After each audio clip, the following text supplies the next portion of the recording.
오늘은 야외 예배로 모이는 날입니다. 설교 제목이 괴로운 현실에 대해 주시는 예수님의 위로입니다. 종교 개혁 주일이기도 한데요. 하나님께서 우리의 신앙에 무엇을 개혁하기 원하시는지 그 복음을 듣게 되시기를 축원드립니다. 종교 개혁 주일이니까 마틴 루터가 오늘 본문과 관련해서 한 말을 소개해 드릴게요. 이렇게 말했다고 합니다. 예수님께서 새들을 우리의 교우요, 교사로 만드셨다라고요. 복음서에서 연약한 참새가 가장 지혜로운 사람에게조차도 신학자와 설교자가 되도록 하신 것이 크고도 영속적인 치욕이다라고 말했다라고 합니다. 그래서 새들이 노래 부를 때 그 소리를 들을 때마다 우리가 탁월한 설교자의 소리를 듣고 있는 건데요. 그것은 마치 그 새들이 주님의 부엌 안에 있으면 더 좋겠네. 그는 하늘과 땅을 만드셨고 그가 곧 요리사이며 주인이시다. 매일 그의 손으로 수없이 작은 새들을 먹이시고 살지게 하시네 라고 말하는 것과 같다라고 말했다고 하네요. 스펄전 목사는 이렇게 말했다고 합니다. 사랑스러운 백합화여 그대는 우리의 어리석은 소심함을 꾸짖는도다 라고요. 바로 이것이 종교개혁 주일에 하나님께서 우리를 향해 사랑으로 부르짖고 계시는 것입니다. 다른 것에 시선이 고정되어서 자칫 잘못되어져 갈 수 있는 우리의 신앙에 대해서 하나님께서 호소하고 계시는 것입니다. 어떠한 잘못일까요? 신뢰할 수 있는 하나님 아버지가 계신데 염려하는 거겠죠. 염려는 다른 말로 하면 하나님을 신뢰하지 못하는 것이라고 할 수 있습니다. 염려를 해서 어떻게 됩니까? 하나님보다 재물, 돈에 더 많은 가치를 두게 되는 거죠. 왜 더 많은 돈, 더 많은 재물을 자기를 위하여 쌓기 원할까요? 사치, 탐욕, 그리고 하나님과 상관없는 야망을 성취할 수 있도록 도움을 주니까 그럴 거예요.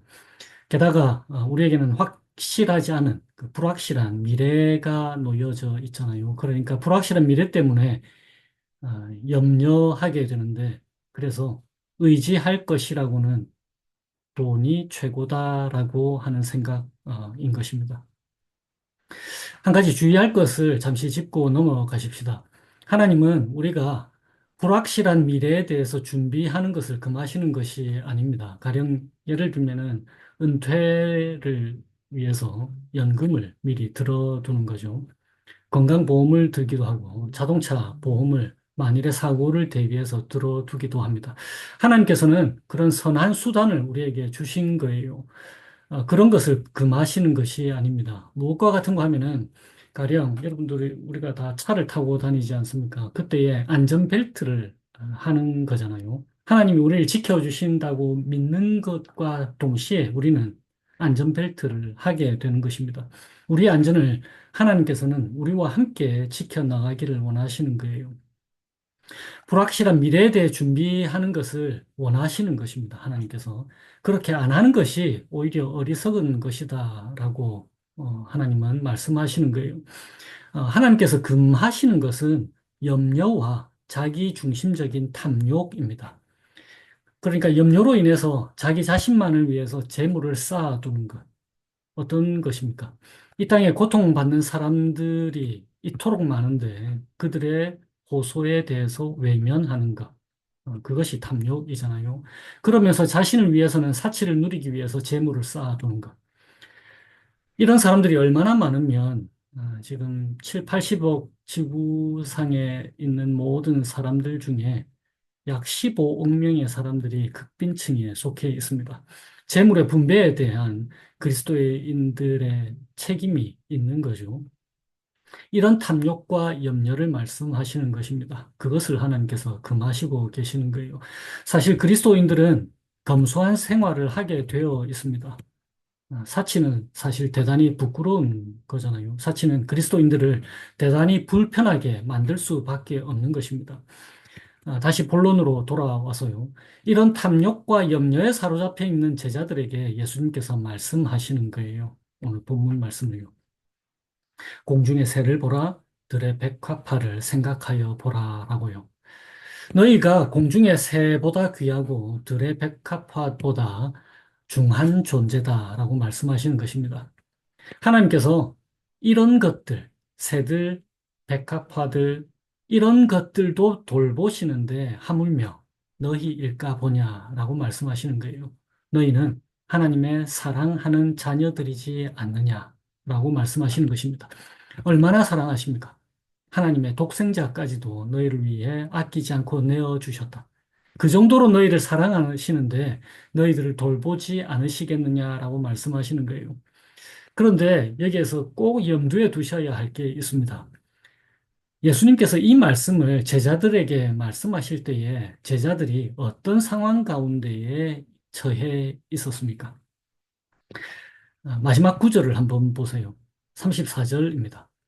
그러므로 내일 일을 위하여 염려하지 말라. 너희 내일 일은 내일이 염려할 것이요 한날의 괴로움은 그날로 족하니라. 세 번역에는 이 마지막 구절을 이렇게 풀이해 놓았습니다. 한날의 괴로움은 그날에 겪는 것으로 족하다. 그리고 영어 성경을 직역하면은 이런 말입니다. 하루하루가 각각 괴로운 일들로 가득 차 있다. 이런 뜻인 거예요. 어, 그러니까 무슨 말인가 하면은 예수님께서는 지금 제자들이 처해져 있는 상황이 하루하루가 각각 괴로운 날들로 되어 있다라는 것입니다. 32절에 하나님을 너희 하늘 아버지라고 예수님께서 말씀하시잖아요. 그런데 하늘 아버지이신 하나님께서 돌보시니까 모든 게 잘 될 거야 라고 예수님께서 하시지 않으세요. 결론을 말씀하시는데, 그러니까 마지막 구절요, 34절. 결론을 말씀하시는데 예수님께서 뭐라고 하시냐면은, 한날의 괴로움은 그날로 족하다. 하루하루가 각각 괴로운 일들로 가득 차 있다. 이렇게 결론적으로 말씀하시는 거예요. 그러니까 예수님은 제자들이 처한 세상이 어떤 세상인지를 어, 인정하고 계시는 거예요. 이런 괴로운 현실이 주어진 이유를 말씀해 주시지 않으십니다. 이런 괴로운 현실을 해결해 주시겠다고도 말씀하시지 않으세요. 조금만 참으면 좋은 날이 올 거야 라고도 말씀하시지 않으십니다. 다만 이 괴로운 현실 속에서 예수님께서 그의 제자들에게 위로하시는 거예요. 뭐라고요? 공중의 새들, 들에 핀 백합화들처럼 하늘 아버지가 너희를 이 괴로운 현실 속에서도 돌보고 계신다라고요. 25절을 한번 보십시오. 이방인들이나 제자들이나 이 땅에서 저절로 갖게 되는 근심 혹은 염려거리들이 있습니다. 무엇입니까? 목숨을 위해서 먹어야 하고 마셔야 하고 입어야 한다라는 거예요. 그런데 이방인들은 이 괴로운 현실에서 어떻게 피할 길을 찾습니까? 32절에요. 이는 다 이방인들이 구하는 것이라. 어떤 것입니까? 24절에 보면 나오죠. 한 사람이 두 주인을 섬기지 못할 것이니 혹 이를 미워하고 저를 사랑하거나 혹 이를 중히 여기고 저를 경히 여김이라. 너희가 하나님과 재물을 겸하여 섬기지 못한다. 무슨 뜻입니까? 이방인들은 궁극적 안전을 돈에서 찾으려고 하는 거죠. 돈이 그들의 하나님이 되는 것입니다. 왜 그렇습니까? 염려 때문에 그들은 하나님을 아버지로 받아들이지 않기 때문에 그런 것입니다. 그런데 제자들은 어디에서 피할 길을 찾게 됩니까? 돌보시는 하나님 아버지입니다. 그래서 제자들에게는 염려하는 것이 어울리지 않는다라고 말씀하시는 거예요. 그래서 24절 말씀이 나온 것입니다. 이방인들은 돈을 주인으로 섬기는 거죠. 돈을 아버지라고 부르는 것입니다. 그런데 하나님의 자녀들은 하나님을 주인으로 섬기면서 그 하나님을 아버지라고 부르는 것입니다. 우리는 어떻습니까? 우리 역시 세상에서 안전을 갈구하면서 살지 않습니까? 그래서 많은 돈과 재물에 전심을 다하는 사람들도 있습니다. 그리고는 외치는 거예요. 많은 돈과 재물을 얻게 되었을 때에 세상에서 내가 내 자리를 찾았다라고 말이에요. C.S. 루이스가 말했듯이 사실은 세상이 내 속에 자리를 찾은 것입니다. 하나님이 내가 원하는 안전을 주시지 않을 것 같아서 돈에 혹은 재물에 목숨을 걸듯이 살아가지 않으십니까? 그리고 하나님 아버지께서 잘 돌보시지 않으실까 염려하지 않으십니까? 예수님은 바로 이것을 경계하고 계시는 거예요. 이 괴로운 현실에서 이방인들은 32절에 보시면 돈에서 궁극적 안전을 찾겠지만 하나님의 자녀들은 너희가 아버지라고 부르는 하나님께 궁극적 안전이 있다라고 말씀하시는 것입니다. 그 확실한 안전을 증명하시기 위해서 제자들에게 말씀하고 계시는 거예요. 26절에 공중의 새를 보라. 너희 하늘 아버지께서 기르시나니 너희는 이것들보다 귀하지 아니하냐. 그리고 28절에는요. 들의 백합화가 어떻게 자라는가 생각하여 보라. 30절에 하물며 너희 일까 보냐.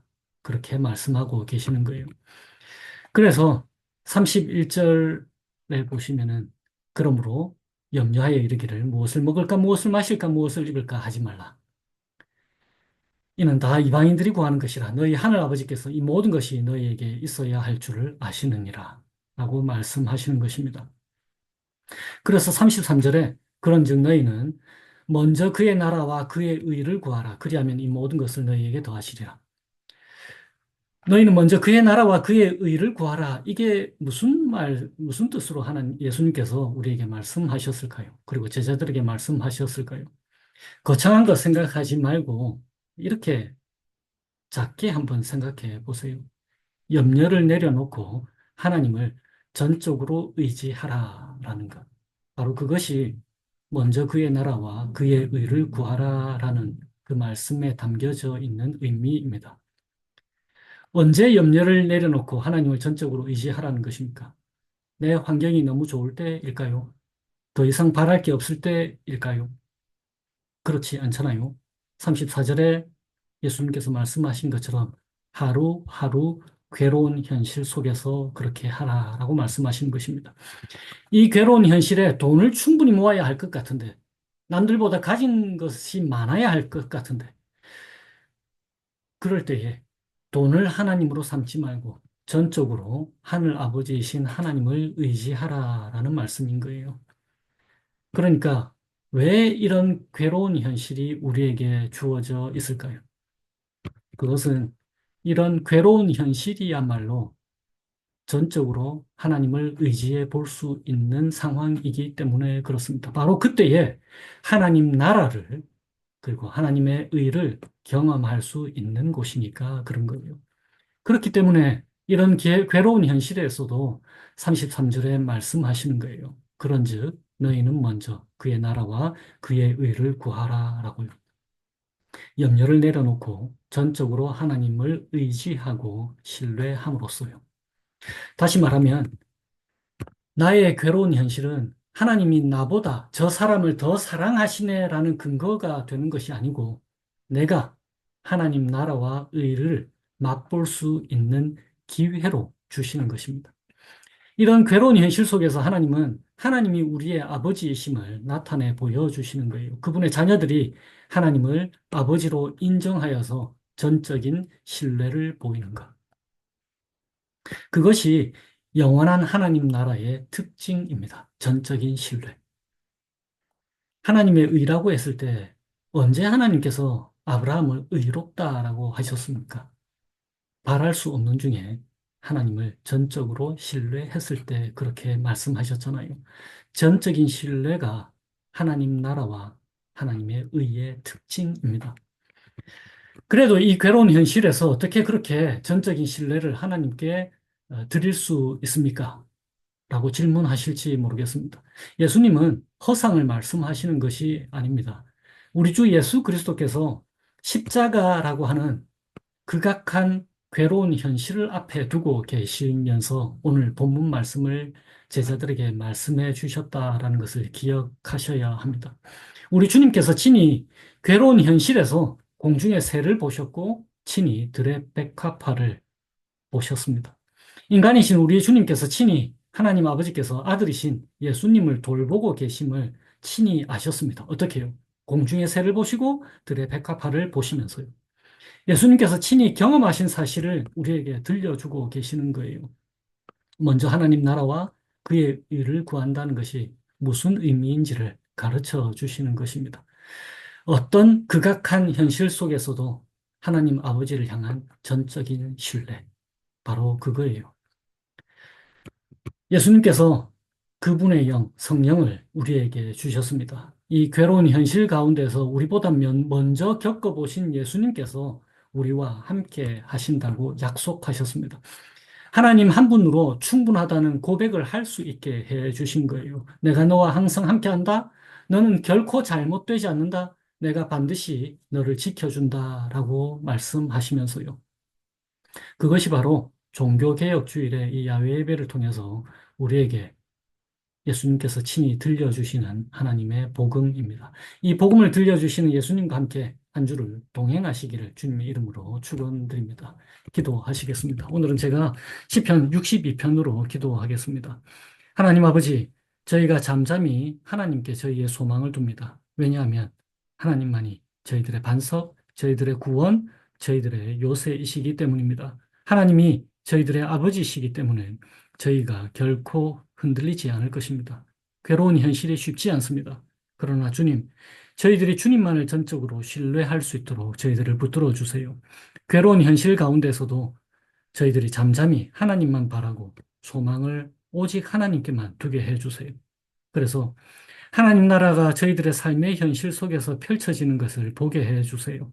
재물이 늘어나더라도 거기에 마음을 두지 말게 하시고 오히려 하나님 아버지의 전능하심과 한결같은 사랑에 저희들의 마음을 두게 하여 주시기를 예수님의 이름으로 기도합니다. 아멘.